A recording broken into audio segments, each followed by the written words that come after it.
नमस्कार, मैं हूं अनुराधा प्रसाद। दुनिया में जंग का एक और मोर्चा शुक्रवार की सुबह खुल गया। इजरायल के करीब 200 फाइटर जेट्स ने ईरान के 100 ठिकानों पर ताबड़तोड़ बमबारी की, जिसमें खास तौर पर निशाने पर रहे 4 एटमी और 2 मिलिट्री बेस। इजरायल के इस बड़े हमले में इस्लामिक रेवोल्यूशनरी गार्ड कॉर्प्स के चीफ कमांडर हुसैन सलामी भी मारे गए। वहां के बड़े न्यूक्लियर साइंटिस्ट मोहम्मद मेहदी तेहरानची और फरदून अब्बासी की भी मौत हुई। अब ईरान की बैलिस्टिक मिसाइलें इजरायल को निशाना बना रही हैं। 150 से अधिक बैलिस्टिक मिसाइलों के दागे जाने की खबर है। तेल अवीव और यरूशलेम में हवाई हमले में सायरन सुबह सुबह से ही बजने लगे। जान बचाने के लिए लोग बंकरों की ओर भागते देखे गए। ईरान और इजरायल दोनों आमने सामने हैं, जहां से बिना किसी नतीजा के पीछे लौटना दोनों के लिए मुश्किल दिख रहा है। ईरान अच्छी तरह जानता है कि इजरायल तो सिर्फ मोहरा है। असल में गोटियां तो चल रहे हैं अमेरिका में बैठे राष्ट्रपति डोनाल्ड ट्रंप और उनके एडवाइजर्स।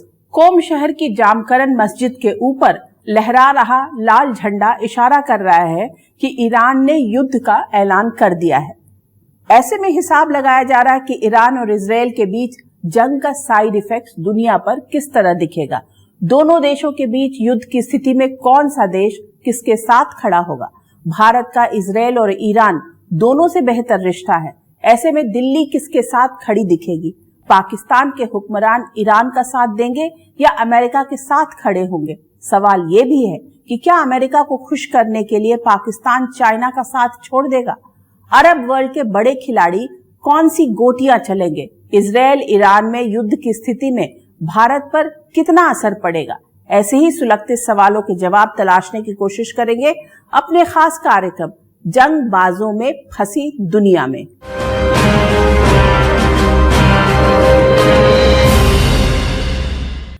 इस बात का अंदाजा तो था कि मिडिल ईस्ट बारूद के ढेर पर बैठा है। इस बात का भी अंदाजा था कि इजरायल और ईरान के बीच टेंशन कभी भी खतरनाक मोड़ तक जा सकता है। इस बात का भी अंदाजा था कि ईरान के परमाणु ठिकानों को इजरायल निशाना बना सकता है। लेकिन इस बात का शायद ही अंदाजा रहा हो कि इजरायल के करीब 200 फाइटर जेट ईरान पहुंचकर न्यूक्लियर और मिलिट्री साइट को टारगेट करेंगे। शायद ही किसी को अंदाजा रहा हो कि इजरायल ईरान में घुसकर उसके टॉप आर्मी कमांडर्स और न्यूक्लियर साइंटिस्टों का काम तमाम कर देगा। इजरायल के प्रधानमंत्री बेंजामिन नेतन्याहू ने बिना लाग लपेट के कह दिया कि ईरान की परमाणु क्षमता खत्म करने के लिए ऑपरेशन राइजिंग लायन लॉन्च किया गया है। मिशन पूरा होने तक ये जारी रहेगा। नेतन्याहू की दलील है कि इजरायल का अस्तित्व बचाने के लिए ऑपरेशन राइजिंग लायन जरूरी है। इजरायल और ईरान की सीमाएं आपस में नहीं मिलती। इनकी सरहद के बीच जॉर्डन खड़ा है, इराक खड़ा है।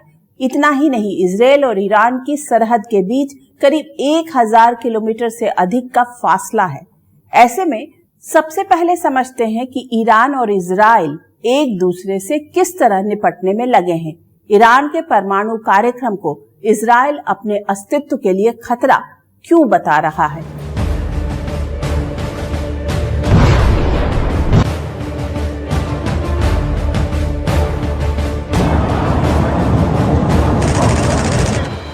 शुक्रवार की सुबह इजरायल के करीब 200 फाइटर जेट दूसरे मुल्कों की सरहद पार करते हुए ईरान में दाखिल हुए। 100 से अधिक ठिकानों पर बमबारी की। इजरायल के फाइटर जेट ने जहां से टेक ऑफ किया, उन्हें टारगेट तक पहुंचने में 1.5 से 2 घंटे का समय लगा होगा। इजरायल ने ईरान के मिलिट्री बेस और परमाणु ठिकानों को निशाना बनाया। तेहरान, अराक, इस्फहान, नतांज में ईरान के परमाणु ठिकाने। इजरायल के प्रचंड प्रहार में ईरान के कई टॉप आर्मी कमांडर और न्यूक्लियर साइंटिस्ट मारे गए। इसे इजरायल ने ऑपरेशन राइजिंग लायन नाम दिया। इस मिलिट्री ऑपरेशन को प्रधानमंत्री नेतन्याहू ने इजरायल के वजूद के लिए जरूरी बताया। The objective of Israel's military operation is to remove this threat, both the nuclear threat and the ballistic missile threat to Israel. And as we achieve our objectives, we're also clearing the path for you to achieve your objective, which is freedom. In the past 24 hours, We've taken out top military commanders, senior nuclear scientists, the Islamic regime's most significant enrichment facility, and a large portion of its ballistic missile arsenal. More is on the way. The regime doesn't know what hit them. They don't know what will hit them.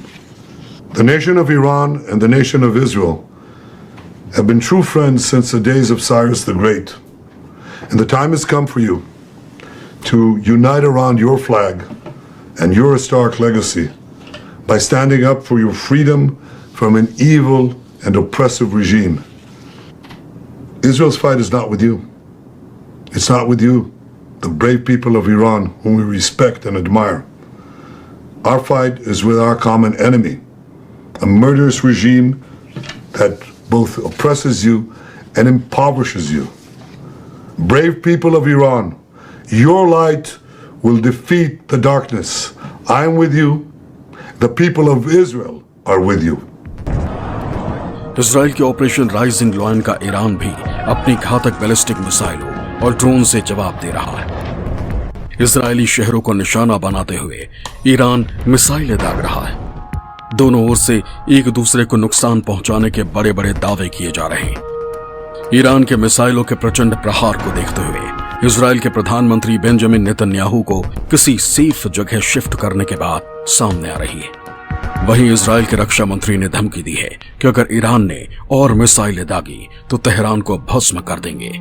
पहले ही Iran के supreme leader Ayatollah Khamenei का कहना है कि ईरानी सेना Israel को सबक सिखाएगी।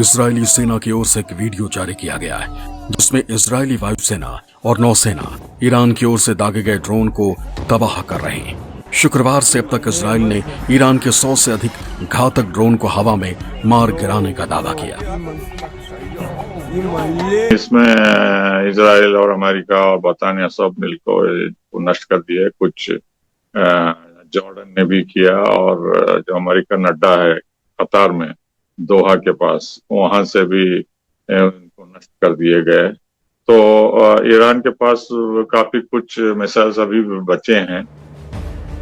आज की तारीख में ईरान के समर्थन वाले हमास, हिजबुल्लाह और हुती तीनों संगठनों की ताकत कम हुई है। तेजी से बदलते शक्ति संतुलन में ईरान का पलड़ा थोड़ा हल्का हुआ है और अब देशों में अमेरिका अपनी पकड़ दोबारा मजबूत करने की कोशिश कर रहा है। ऐसे में इस्लामिक वर्ल्ड के बड़े खिलाड़ी भी मन ही मन ये नहीं चाहते कि ईरान के हाथों में परमाणु शक्ति आए। इजराइल नहीं चाहता कि ईरान न्यूक्लियर पावर एक्वायर करे, न्यूक्लियर पावर बने। और इसमें ना केवल इजराइल की सहमति है, ये बात मान के चली कि बाकी जो खाड़ी देश है जिसमें यूएई है, सऊदी अरबिया है, इनको भी बराबर का खतरा है, क्योंकि जो लीडरशिप है इस्लामिक वर्ल्ड की वो चाहते हैं कि सऊदी अरबिया से ईरान के पास आए और कुछ और देश भी दावेदार बन रहे हैं। और जो तीसरा जो बड़ा फैक्टर है अंतर्राष्ट्रीय समुदाय में कि ये बात भी मानता है कि अमेरिका इजराइल को गल्फ में नंबर 1 एनिमी मानता है। तो ये बात अगर कल ईरान न्यूक्लियर पावर बनता है तो उसकी जो बार्गेनिंग कैपेसिटी है वो ज़्यादा बढ़ जाएगी। और तो ये सब बातों को देखते हुए ये बात मान के चलिए कि इजराइल ने बहुत सोच समझ के अपने एग्जिस्टेंशियल इशू को सामने रखे ये हमला किया और उस हद तक हमला किया है कि उनके जो न्यूक्लियर बेसिस हैं उसको नेस्तनाबूद किया है।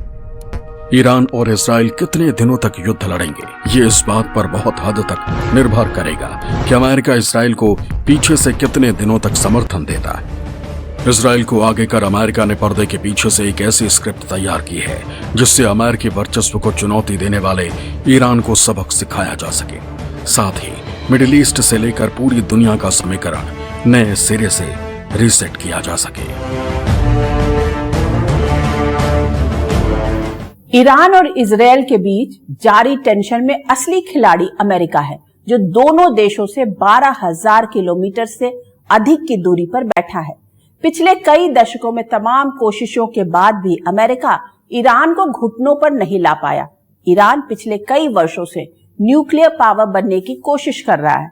अमेरिका को ये डर सता रहा है कि अगर ईरान परमाणु बम बनाने में कामयाब हो गया तो ईरान खाड़ी देश और वहां बने अमेरिकी मिलिट्री बेस के साथ ही इजराइल के लिए बड़ा खतरा बन जाएगा। अमेरिकी राष्ट्रपति ट्रंप ने ईरान से एटमी प्रोग्राम पर डील सील करने के लिए कहा है, नहीं तो तबाही के लिए तैयार रहने की धमकी दी है। पर अमेरिका और इजराइल की शर्तों को मानने के लिए ईरान तैयार नहीं है।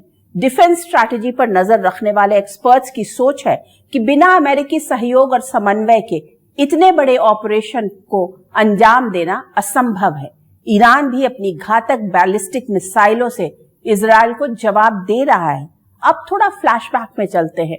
पिछले साल अक्टूबर महीने में ईरान ने इजराइल पर 181 बैलिस्टिक मिसाइलें दागी थी, वो भी महज 25 मिनट में। उस दौर में भी तनाव बहुत बढ़ा था। दरअसल मुस्लिम वर्ल्ड में ईरान एक बहुत ताकतवर देश है जो पिछले कुछ वर्षों से शिया और सुन्नी दोनों को इस्लाम के नाम पर पश्चिमी देशों के खिलाफ एकजुट करने की कोशिश कर रहा था। यही बात अमेरिका को हजम नहीं हो रही। अमेरिकी राष्ट्रपति ट्रंप का साफ साफ कहना है कि ईरान को बहुत मौका दिया गया, अब अंजाम भुगते। मैंने ईरान को डील करने के लिए कई मौके दिए, उन्होंने कितनी भी कोशिश की हो, वो कितने भी करीब क्यों ना पहुंचे हो, लेकिन इसे पूरा नहीं कर पाए। मैंने उनसे कहा कि ये किसी भी चीज से कहीं ज्यादा बुरा होगा। मतलब साफ है कि ईरान के खिलाफ जंग में कंधा इजराइल का है और पीछे से बंदूक चला रहा है अमेरिका। डोनाल्ड ट्रंप पहले ही कह चुके हैं कि उन्हें इजरायली हमले की जानकारी थी। वही कूटनीति के जानकारों की सोच है कि बिना अमेरिकी मदद के इजराइल के लिए इतने बड़े ऑपरेशन को अमली जामा पहनाना असंभव है। उनका सपोर्ट बिल्कुल रहा है, may be not directly in the sense की इन्वॉल्वमेंट नहीं है डायरेक्टली, बट सपोर्ट तो मुझे लगता है कि है, नहीं तो उसके बिना तो। लेकिन साथ में ये भी कहा जा रहा है कि इजराइल ने अपने आप किया, लेकिन मुझे नहीं लगता कि इजराइल बिल्कुल अकेले इस मामले में फुल्ली अकेले हैं, क्योंकि उसके यूएस के सपोर्ट के बिना मेरा मानना है कि वो नहीं ऐसा करते। 4 दशकों से अधिक समय से ईरान लगातार अमेरिकी वर्चस्व को चुनौती दे रहा है। अमेरिका के तमाम प्रतिबंधों के बाद भी खड़ा है, घातक बैलिस्टिक और सुपरसोनिक मिसाइलें बना रहा है। इतना ही नहीं, अमेरिका के ना चाहते हुए भी ईरान अपने परमाणु कार्यक्रम को लगातार आगे बढ़ा रहा है। न्यूक्लियर इशू के मामले पे जो 25-30 सालों से झगड़ा चल रहा है, तो ट्रंप एडमिनिस्ट्रेशन आने के बाद जनवरी 20 से ईरान और अमेरिका के बीच में लगातार बातचीत चल रही थी और ओमान में और रोम में 4-5 बार मुलाकात हुई और हर बार ईरान कहता रहा कि अमेरिका नए डिमांड्स पेश कर रहा है एग्रीमेंट के लिए। मतलब ईरान इन तीनों शर्तों को इनकार कर दिया। वो कह रहा था कि एनपीटी के तहत उसको हक है कि एनरिचमेंट करें रिसर्च और मेडिसिन पर्पस के लिए, जो कि इजराइल के दबाव में आके अमेरिका इसको एक्सेप्ट करना नहीं चाहता है। ईरान का दावा है कि परमाणु तकनीक का इस्तेमाल सिर्फ बिजली और मेडिकल साइंस में कर रहा है। वही अमेरिका और इजराइल को शक है कि ईरान परमाणु शक्ति बनने की कोशिश कर रहा है। साल 2015 यानी बराक ओबामा के दौर में अमेरिका ने ईरान समेत कुछ अन्य देशों के साथ joint comprehensive plan of action नाम से एक परमाणु डील की, जिसके मुताबिक ईरान को अपने परमाणु कार्यक्रम रोकना था। इसके बदले ईरान पर लगे प्रतिबंध हटाने की बात हुई थी। साल 2018 यानी अपनी पहली पारी में ही ट्रंप उस डील से बाहर निकल गए। इसके बाद ईरान ने दोबारा परमाणु कार्यक्रम जारी कर दिया। 2018 में प्रेसिडेंट ट्रंप आए और उन्होंने इजराइल और दूसरे देशों के कहने से अरब कंट्रीज के वो डील को ही खत्म कर दिया। उनका कहना था कि जो डील है इससे कोई लाभ नहीं होगा और ईरान और स्ट्रांग हो जाएगा। लेकिन ऑल्टरनेटिवली ईरान को मौका मिल गया, उसने और ज्यादा एनरिचमेंट किया। तो आज की डेट में ईरान 60%, कुछ लोग कहते हैं कि और भी ज्यादा वो सक्षम हो गया है कि वो न्यूक्लियर वेपन को बना सकता है। 2017 में ओबामा प्रशासन ने इजराइल के साथ $38 बिलियन के पैकेज पर दस्तखत किए, जो 2028 तक के लिए था। इसी डील के तहत इजराइल को अमेरिका से मोटी आर्थिक मदद मिल रही है। ट्रंप प्रशासन की शर्तें ईरान को मंजूर नहीं है। कूटनीति के जानकारों के एक वर्ग की सोच है कि इजराइल को डर सता रहा होगा कि अगर अमेरिका और ईरान के बीच डील हो गई तो उसका क्या होगा। इतना ही नहीं, इजराइल ये भी लगातार हिसाब लगा रहा था कि अगर ईरान ने एटम बम बना लिया तो उसका होगा क्या। कभी मुस्लिम वर्ल्ड के देशों में से ज्यादातर पर अमेरिका का प्रभाव था, लेकिन पिछले कुछ वर्षों में अरब वर्ल्ड के देशों से अमेरिका की पकड़ कमजोर हुई। बदले शक्ति संतुलन में ईरान अरब वर्ल्ड के देशों को चाइना के करीब लाने में अहम भूमिका निभा रहा था। राष्ट्रपति ट्रंप अच्छी तरह जानते हैं कि अमेरिका के सामने सबसे बड़ी चुनौती कम्युनिस्ट चाइना की है। उसका पलड़ा मजबूत करने में ईरान मदद कर रहा है। ऐसे में इजराइल ने अपने अस्तित्व की रक्षा के नाम ईरान के खिलाफ ऑपरेशन राइजिंग लॉयन लॉन्च कर दिया है, जिसमें हथियार और पैसा अमेरिका का इस्तेमाल हो रहा है। लड़ता इजराइल दिख रहा है।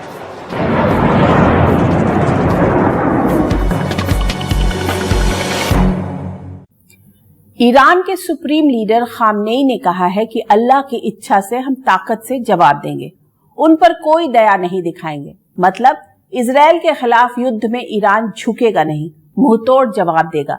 नेतन्याहू और खामनेई की जंग की जिद में दुनिया उलझी हुई है, अपने नफा नुकसान का हिसाब लगा रही है। ऐसे में पहले बात भारत की। दिल्ली के रिश्ते तेहरान और तेल अवीव दोनों से बेहतर रहे हैं। ऑपरेशन सिंदूर के दौरान भारत के साथ मजबूती से खड़े रहने वाले देशों में इजराइल भी था। ऐसे में दिल्ली डिप्लोमेसी के सामने बड़ी चुनौती होगी इजराइल और ईरान में से किसी एक को चुनने की। टेंशन लंबा खींचने की स्थिति में कई गंभीर असर पड़ने तय हैं, जिसमें कुछ साइड इफेक्ट तो अभी से दिखने लगे हैं। मसलन एयर स्पेस बंद होने से यूरोप और दूसरे पश्चिमी देशों का सफर लंबा होगा। क्रूड ऑयल की सप्लाई चेन में ईरान की भूमिका बड़ी है। कच्चे तेल की कीमतें अभी से ही भड़कने लगी हैं। गोल्ड की कीमतों में भी अचानक उछाल देखा गया। सोमवार को जब शेयर बाजार खुलेगा तो पता चलेगा कि ईरान इजराइल जंग का कितना असर पड़ा है। मिडिल ईस्ट के डिस्टर्ब होने से एक बड़ी चिंता खाड़ी देशों में रहने वाले करीब 90 लाख भारतीयों की भी है, जो देश की अर्थव्यवस्था में अहम भूमिका निभाते हैं।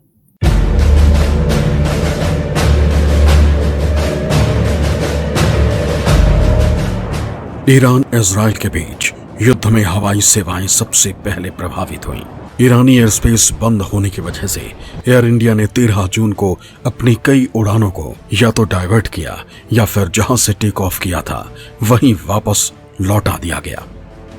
ऐसे में युद्ध लंबा खिंचने की स्थिति में भारत से लंदन, न्यूयॉर्क, वॉशिंगटन, शिकागो जाने के लिए लंबा रूट इस्तेमाल करना पड़ सकता है।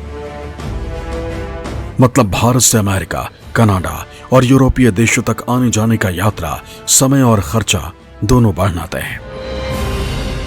India middle east Europe economic corridor में कनेक्टिविटी, तो वो जो पॉलिसीज हैं वो भी डिस्टरप्ट होगी। बाकी जो north south international transport corridor है वो भी डिस्टरप्ट होगा। तो निश्चित रूप से जो एक विकास की गति भारत की चल रही है उस पर नकारात्मक प्रभाव पड़ेगा। मिडिल ईस्ट में जंग के बाद कच्चे तेल की कीमत करीब 8% बढ़ी है। दुनिया के क्रूड ऑयल सप्लाई चेन में ईरान दमदार भूमिका निभाता है। अगर ईरान इजराइल में तनाव लंबा खिंचा तो ईरान होर्मुज जलडमरू मध्य को बंद कर सकता है। इसी रूट से दुनिया का करीब 20% कच्चा तेल गुजरता है। ऐसे में होर्मुज जलडमरू मध्य के बंद होने से जहाजों से सामान भेजने के लिए बहुत ज्यादा खर्च करना पड़ेगा।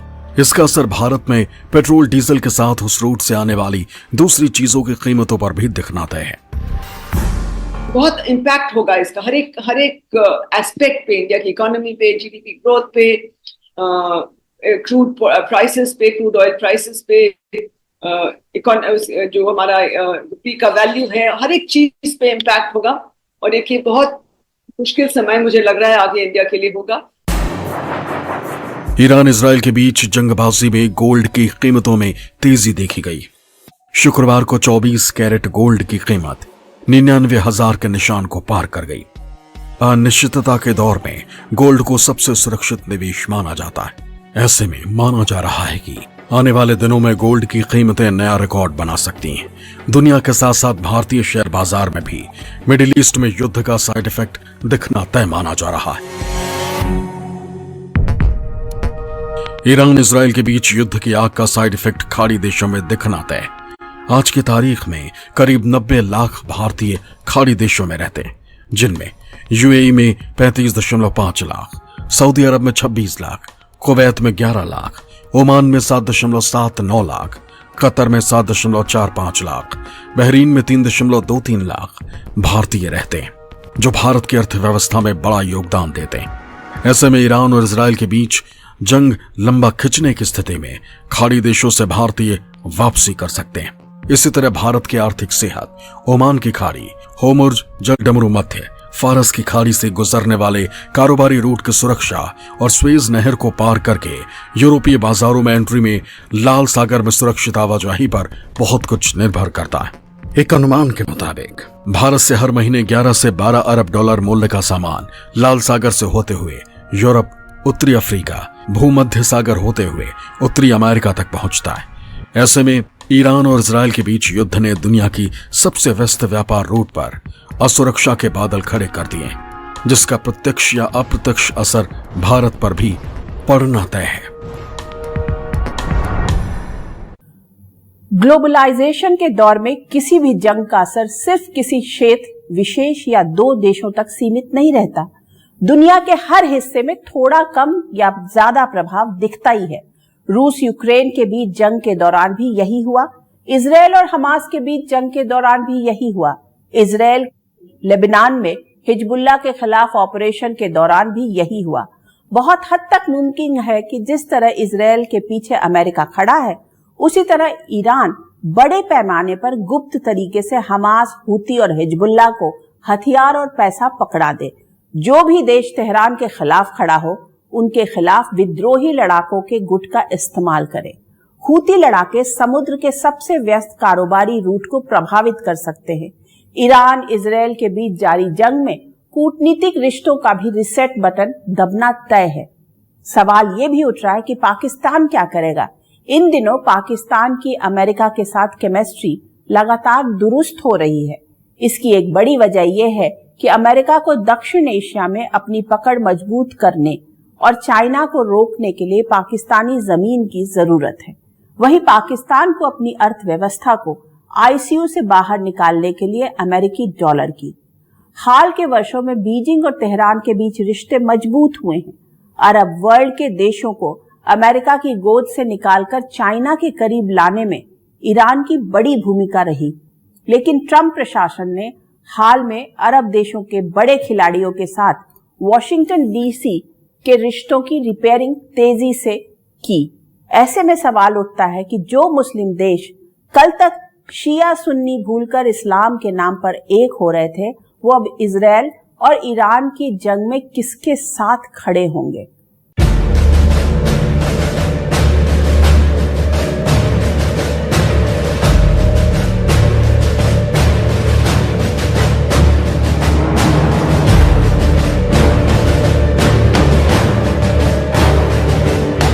इजराइल ईरान के बीच जारी जंग ने दुनिया के ज्यादातर देशों के सामने एक गंभीर धर्म संकट पैदा कर दिया है।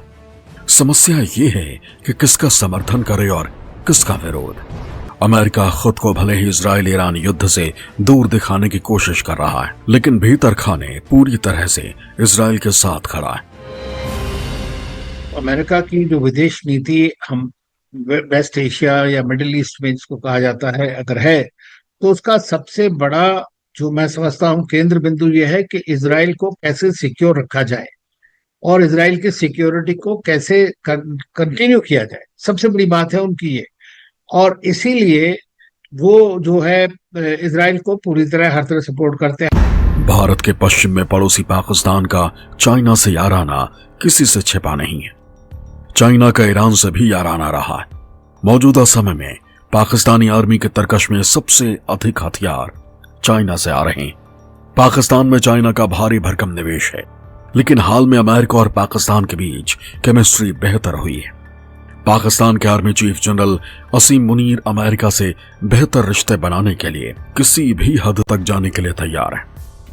ऐसे में सवाल उठता है कि मिडिल ईस्ट की इस जंग में अमेरिका को खुश करने के लिए पाकिस्तान इजराइल के साथ खड़ा होगा या फिर ईरान के साथ दिखेगा। चीन खुद कई अंदरूनी चुनौतियों से जूझ रहा है। ऐसे में चाइना के राष्ट्रपति शी जिनपिंग चाहेंगे कि ईरान इजराइल में युद्ध खत्म करने के लिए बीच का रास्ता निकाले। इसी तरह यूक्रेन के साथ युद्ध लड़ रहे रूसी राष्ट्रपति व्लादिमीर पुतिन भी एक एक कदम फूंक फूंक कर रखना चाहेंगे। इस्लामिक वर्ल्ड के देशों में तुर्की के जरूर ईरान के साथ खुलकर खड़ा दिखने के आसार हैं। ऐसे में अगर तुर्की ने ईरान को अपने हाईटेक ड्रोन की सप्लाई शुरू कर दी तो जंग के और खतरनाक मोड़ लेने के चांस हैं। शिया सुन्नी मतभेद और इस्लामिक वर्ल्ड की कड़वाहटों को किनारे रखते हुए सऊदी अरब ने भी इजरायली हमले की कड़ी निंदा की है। लेकिन हाल ही में अमेरिका और सऊदी अरब के बीच हथियारों की सबसे बड़ी डील हुई। इसी तरह कतर भी इजरायली एक्शन की निंदा कर रहा है। किसी से छिपा नहीं है कि मिडिल ईस्ट में अमेरिका का सबसे बड़ा सैन्य अड्डा कतर का अल उदैद एयरबेस है। ईरान और इजराइल के बीच पड़ने वाले जॉर्डन का कहना है कि उनका देश युद्ध का मैदान नहीं बनेगा।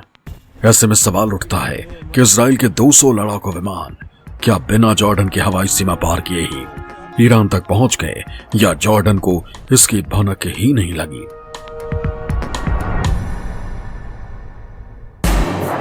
कूटनीति में दुनिया के सामने कहा कुछ और जाता है, पर्दे के पीछे किया कुछ और जाता है।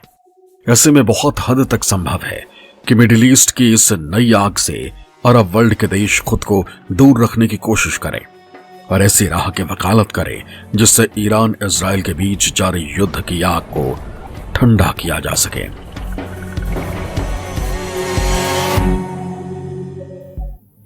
ईरान एक मुस्लिम देश है। इजराइल के खिलाफ जंग में उसे कुछ मुस्लिम देशों का समर्थन भी मिल सकता है।